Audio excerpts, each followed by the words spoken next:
Hey everyone! Today's task to solve is recursion reversed list index.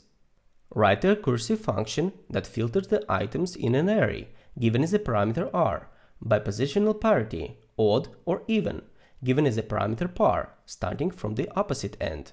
Return an array of items on odd positions, 5, 3, 1, or on even positions, 6, 4, 2, and counting from the last item in the array. Important! You are advised to solve this challenge via a recursive approach, hence, the very purpose of this challenge. Arrays are zero indexed, so index plus 1 equal position, or position minus 1 equals indexed. Items in the array may contain duplicates. The last item in the array is always the first item to start a positional count. As usual, we have an example of what would be the right results if the function is written correctly.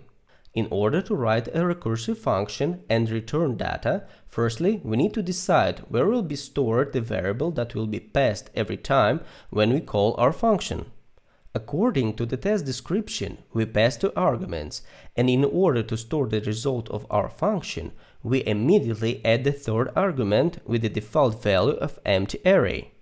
It is very important to write a condition that will stop our recursive function in order to prevent infinity loop, and if this condition turns out to be true, then we will return our result.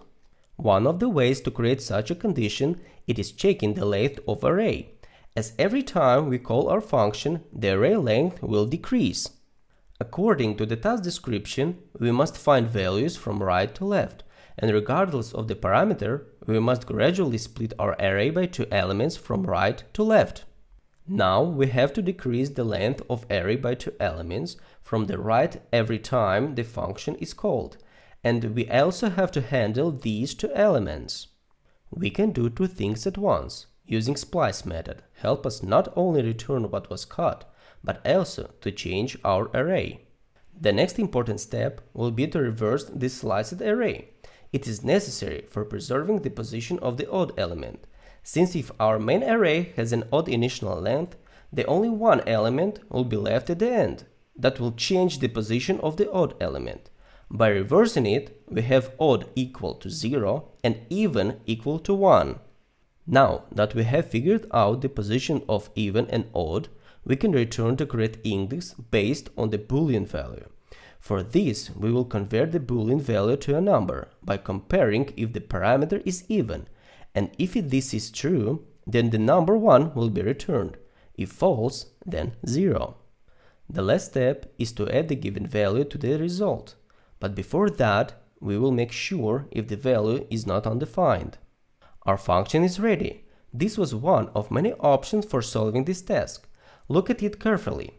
If you do not understand any of these methods, make sure to look at ECMAScript 6 or higher documentation, so that you can fully understand, write and read the code correctly, but not just copy it. After checking some tests, we can see that the goal was achieved. And that's it. Thanks for watching and solving this task together. If you like it and want to see more of these kind of videos, please click the like button and don't forget to subscribe. See you soon!